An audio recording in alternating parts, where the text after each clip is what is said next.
तो एडवांस 2026 की एलिजिबिलिटी है कि टॉप के 2.5 लाख बच्चे, जो 15 लाख से ज्यादा बच्चे जो बैठे हैं 2026 में, और 2025 में 14,75,000 बैठे थे, और उससे पहले 11,15,000 बैठे थे, चाहे नंबर ऑफ कैंडिडेट जितना भी बैठे, जेडब्ल्यू एडवांस में सिर्फ 2.5 लाख बच्चा ही सेलेक्ट होता है। 2022 के टाइम पे तो सिर्फ 9 लाख बच्चा बैठा था, 9 लाख में से भी 2.5 लाख सेलेक्ट हुआ था, और अभी 15 लाख बैठा है, 15 लाख में से 2.5 लाख सेलेक्ट हुआ है। हो सकता है आने वाले टाइम पे 20 लाख बच्चा बैठने लगेगा, 20 लाख में भी सेलेक्ट सिर्फ 2.5 लाख ही होगा, अनटिल एंड अनलेस आईआईटी की सीटों में भारी इजाफा हो, और वो तो हो नहीं रहा। एनीवेज, अगर 2.5 लाख बच्चा जेईई मेंस क्वालीफाई करके एडवांस लिखने के लिए एलिजिबल होता है, इतने बच्चों को सेलेक्ट किया जाता है, क्वालीफाइड कहा जाता है इनको, मेंस क्वालीफाइड।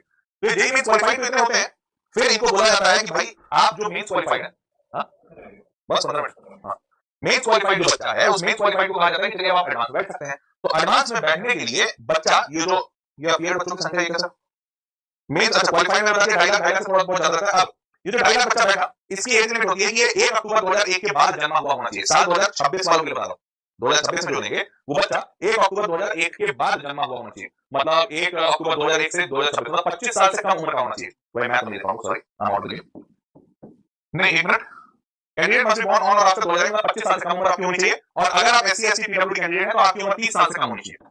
मैं तभी मैं फिट नहीं बैठा हूं, एससी एसटी पीडब्ल्यूडी कोई भी नहीं हूं, ठीक है, समझ पाए, याद क्लियर है। अब नंबर ऑफ अटेम्प्ट्स कितने हैं, तो जेडब्ल्यू एडवांस में मैक्सिमम 2 अटेम्प्ट लगातार सालों में, ठीक है। उसके बाद तीसरा 12वीं का अपीयरेंस, तो 12वीं में आप 2025 या 26 बोला ना, सिर्फ 26 वाले और 25 वाले ही अलाउड है, ठीक है। आगे बढ़ते हैं, अगले आईआईटी एडमिशन, ये इंपॉर्टेंट है, अगर आपका एडमिशन पहले कभी भी किसी भी आईआईटी में हुआ है तो आप जेडब्ल्यू का एडवांस का एग्जाम नहीं दे सकते। हाँ ये फैक्ट है। अगर मान लो पिछले साल तुमने एडमिशन लिया नहीं लिया, या फिर तुम छोड़ दिए, कुछ भी ऐसा, कोई भी अगर ऐसा कारण हुआ पिछले साल कि तुमने आईआईटी में एडमिशन नहीं लिया या ले लिया बाद में छोड़ दिया, समथिंग ऑफ दैट सॉर्ट, अगर आप एक बार आईआईटी में चले गए हो तो फिर आपका एडमिशन नहीं होगा दोबारा।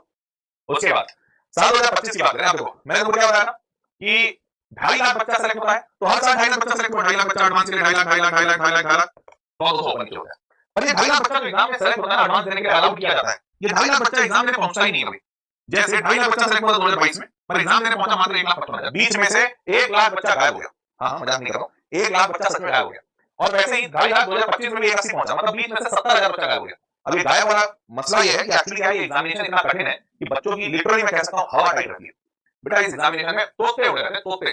तो इसीलिए 70 से 80,000 बच्चे की तो हालत इतनी फटी हुई रहती है कि भाई उसको हिम्मत नहीं करता एग्जाम देने का, और वो बच्चा कभी सेंटर पहुंचता नहीं, वो पहुंचता नहीं सेंटर, ठीक है। 1,80,000 1,80,000 का देखो, पिछले 3 साल से कांस्टेंट है, और पिछले 3 साल से हर साल 2.5 लाख बच्चे सेलेक्ट हो रहा है, वो तो कांस्टेंट पिछले 3 साल कई सालों से नहीं सेलेक्ट हो रहा है। अब इतना बच्चा जो एग्जाम देने पहुंचता है, इसके बाद क्वालीफाई इतना बच्चा करता है 54,000 48,000 43,000, तो हर साल संख्या बढ़ रही है, बट मोटा मोटी इसी के आसपास रहेगा 50 से 55,000। तो आप मान के चलिए कि इतना बच्चा जो एग्जाम दिया, इसमें से इतने बच्चे को क्वालीफाइड कहा जाता है। ध्यान दीजिएगा फिर से, क्वालीफाइड का मतलब ये नहीं है कि आईआईटी पहुंच गए ना, जैसे मेंस का मतलब जेडब्ल्यू मेंस का मतलब ये नहीं था कि आपको कॉलेज मिलेगा, क्वालीफाइड का मतलब वैसे ही जेईई एडवांस क्वालीफाइड का मतलब ये नहीं है कि आपको कॉलेज मिलेगा। इसका बस ये मतलब है कि इतने सारे बच्चों को रैंक मिलेगा, क्या मिलेगा, rank, all India rank, all India rank. तो ये वो बच्चे हैं, हालांकि ये देश के टॉप बच्चे हैं, क्योंकि ये 54,000 जो बच्चे हैं जो ये क्वालीफाई किए हैं जेईई एडवांस, ये 15 लाख बच्चों को पीछे छोड़ रहा है, तो ये देश के टॉप बच्चे हैं, परंतु इनको सिर्फ अभी ऑल इंडिया रैंक मिला है, इनको कोई कॉलेज नहीं मिला है, और इन सबको कॉलेज मिलेगा। क्यों?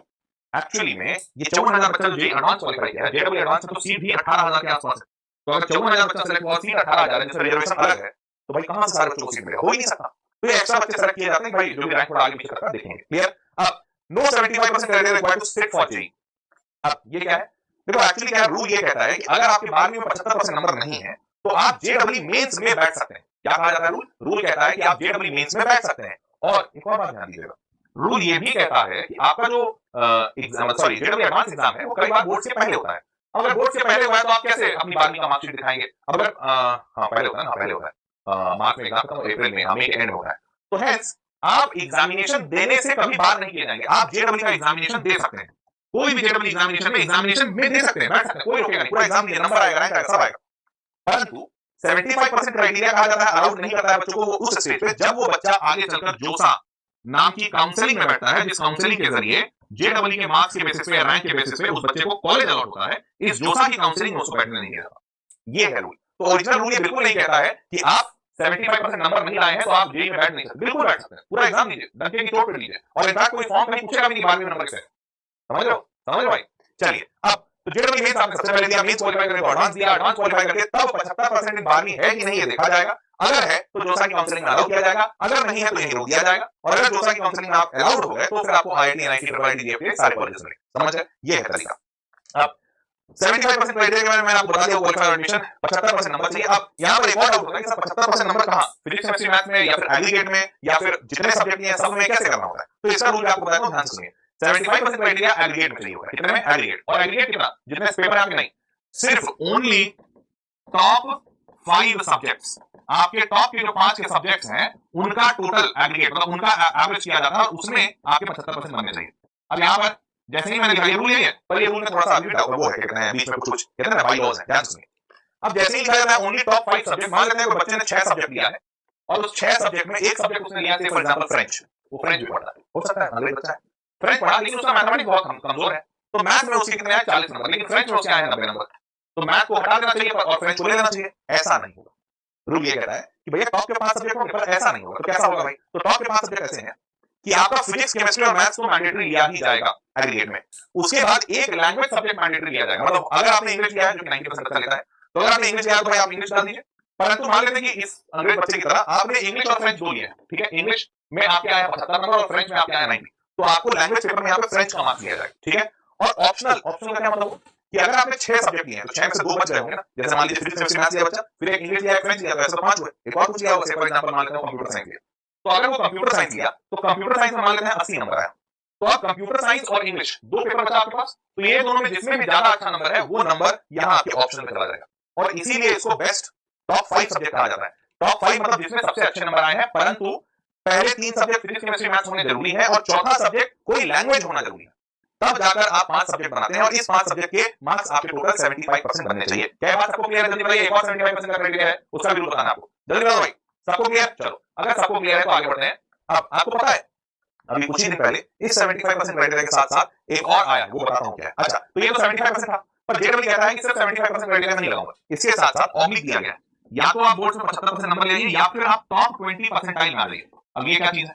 देखो ये तो सिंपल था कि आपके मार्क्स 75% आने चाहिए बारहवीं के बोर्ड में, पर बहुत सारे बच्चे आए जैसे बिहार बोर्ड वाले, वो बोले कि सर हमारा तो कभी 75% आता ही नहीं, क्योंकि बिहार बोर्ड में 70% या 71% टॉप हो जाता है, तो वहां पे मार्क्स कम उठ रहा है इसका मतलब। तो जेडब्ल्यू ने बोला ठीक है कोई दिक्कत नहीं, आपके बोर्ड में जो भी टॉप के 20% बच्चे हैं उनका क्या मार्क्स है, जो आखिरी 20% वाला बच्चा, टॉप का 20%, उस बच्चे का मार्क्स कट होगा। मतलब क्या, दोबारा समझा रहा हूं, जैसे मान लीजिए परसेंटाइल का मतलब क्या होता है, जैसे 20 परसेंटाइल, इसका मतलब कि आप 20% बच्चों से आगे होने चाहिए, टॉप 20 परसेंटाइल मतलब आप 20% आप टॉप के 20% बच्चों में होने चाहिए, सॉरी उल्टा हो गया, तो आप टॉप के 20% बच्चों में होने चाहिए। जैसे मान लीजिए बिहार बोर्ड में एग्जांपल के तौर पे 1 लाख बच्चा अगर बैठ रहा है, मतलब आपका रैंक 20,000 के अंदर होना चाहिए, टॉप 20 परसेंटाइल ऐसा। अब 20,000 के अंदर रैंक होगा तो कितना नंबर चाहिए, ये तो रैंक बता दिया मैंने, नंबर कैसे पता चलेगा? तो ये नंबर हर साल बोर्ड रिलीज करती है, बिहार बोर्ड रिलीज करता है, बाकी के सारे बोर्ड रिलीज करते हैं। तो इसके लिए क्या करना होगा, जैसे मान लीजिए यहाँ पर असम है, असम हायर तो सारे बोर्ड अपना मार्क्स रिलीज करते हैं कि टॉप 20 परसेंटाइल इनके बोर्ड में कितने नंबर पे बना। जैसे आपको दिख रहा होगा अलीगढ़ मुस्लिम यूनिवर्सिटी अलीगढ़, इन्होंने रिलीज किया तो ये रिलीज नहीं करते। आंध्र प्रदेश बोर्ड, इनका टॉप 20 परसेंटाइल 475 मार्क्स पे बना, लेकिन 75% नंबर जो होता है वो मात्र 375 नंबर बन जाता है, 375। तो भैया बच्चा 375 लाना आसान है, 475 375 तो बच्चा 75% को फॉलो करेगा। परंतु असम में देखिए, Assam higher secondary education council 303 number, तो यहाँ पर 375 लाना आसान नहीं, 303 लाना आसान है। तो इसीलिए यहाँ पर टॉप 20 परसेंटाइल वाला क्राइटेरिया रहेगा, क्योंकि 303 से जो भी बच्चा ज्यादा नंबर लाएगा वो all out. Same Bihar board में, Bihar school examination board, Bihar board में 345 है टॉप 20 परसेंटाइल। वैसे ही नीचे आओगे तो सीबीएसई, और सीबीएसई खुद अपना निकाला कि हमारे यहाँ टॉप 20 परसेंटाइल बच्चा कितना मार्क्स ला रहा है, तो पता चला 419 नंबर, मतलब 375 मिनिमम रिक्वायरमेंट है, अगर टॉप 20 परसेंटाइल लगाते हैं तो 419 हो जाएगा। तो इसलिए सीबीएसई में टॉप 20 परसेंटाइल नहीं लगता, 75% मार्क्स लगता है। क्लियर? चलिए, लेकिन एक और 75% का क्राइटेरिया आ गया अभी कुछ ही दिन पहले आया, क्या है भाई? वो क्राइटेरिया ये कहता है कि सीबीएसई ने अभी कुछ दिनों पहले अपने ऑफिशियल वेबसाइट पे ये जारी किया कि जो भी स्कूल में बच्चे 75% अटेंडेंस मार्केट अटेंडेंस नहीं लगाएंगे, उन बच्चों को बोर्ड एग्जामिनेशन नहीं देने दिया जाएगा पहला, या फिर अगर स्कूल उनका बोर्ड एग्जामिनेशन देने देता है तो हम आगे चलकर उस बच्चे का इंटरनल का मार्क्स गायब कर देंगे। इंटरनल असेसमेंट देखो ना, जिसमें 20 या 30 नंबर मिलता है। इनफैक्ट ये वाले वीडियो में मैंने सब पूरा डिटेल बताया है और वो ऑफिशियल नोटिफिकेशन लिखा है। तो सीबीएसई सारे स्कूलों को ये सर्कुलर जारी की है कि अगर आपने कोई भी बच्चा ऐसा अलाउ किया जिसका अटेंडेंस नहीं है, तो हम पहले तो आपका लाइसेंस गायब करेंगे और उसके बाद उस बच्चे का इंटरनल असेसमेंट रोकेंगे। तो इंटरनल असेसमेंट रोकने से क्या होता है, अगर आप मान लीजिए जो सब्जेक्ट है उस सब्जेक्ट में या तो पास होंगे या तो फेल होंगे, पर पास या फेल हो अगर आप सब्जेक्ट में होते हैं तो आपको ऑप्शन दिया जाता है या तो आप सप्लीमेंट्री एग्जामिनेशन लिख लीजिए या फिर आप इंप्रूवमेंट एग्जामिनेशन लिख लीजिए। पर ये दोनों तभी होता है जब आप थ्योरी में फेल हुए हो। किसमें? थ्योरी में। बेटा अगर इंटरनल असेसमेंट में फेल होते हो ना, मतलब मान लो यहाँ के नंबर उड़ा दिए गए, तो आप आ जाते हैं एसेंशियल रिपीटर कैटेगरी ईआरसी, मतलब आपको मैंडेटरी तौर पे, भले आपके थ्योरी में नंबर 80 में 80 आए हो, आपको मैंडेटरी तौर पे स्कूल का ये पूरा साल 12th पूरा साल रिपीट करना पड़ेगा, 12th रिपीट करना होगा। इसीलिए इसको कहा जाता है एसेंशियल रिपीटर कैटेगरी। तो सीबीएसई ने बात लिखी है अपने सर्कुलर में कि अगर कोई बच्चा ऐसा पाया गया जिसकी अटेंडेंस नहीं है, फिर भी वो बोर्ड्स में आया है, बोर्ड्स में एग्जाम दिया है, तो उस बच्चे को हम ईआरसी में डाल देंगे। तो बेटा पहला तो जितने डमी बच्चे हैं वो लोग सतर्क रहे, पता है। और इस बार सीबीएसई का नोटिफिकेशन हल्के में नहीं दिया जा सकता, क्योंकि जनवरी में सीबीएसई ने ऐसा ही कुछ रिलीज किया था सर्कुलर सारे स्कूल को कि जो स्कूल डमी कैंडिडेट्स को ले रहे हैं बंद कीजिए, ये इलीगल है। स्कूल लोग बोले ठीक है, तो इसका सीबीएसई का हवा है। तो विश्वास नहीं करोगे, कई सारे स्कूलों को सीधा सीधा उसने रजिस्ट्रेशन कैंसिल कर दिया, मतलब मौका भी नहीं दिया कि आपको जुर्माना लगाएंगे, ऐसा सीधा रजिस्ट्रेशन कैंसिल। तो सीबीएसई की बातें आप हल्के में तो नहीं ली जा सकती, ये बात पक्की है। तो ये 75% अटेंडेंस का क्राइटेरिया सीबीएसई ले आई है, और अगर उसने आपको रिपीट मरवा दिया, क्योंकि अगर आपको ईआरसी कर दिया तो सीधा आपके रिजल्ट में लिखेगा फेल।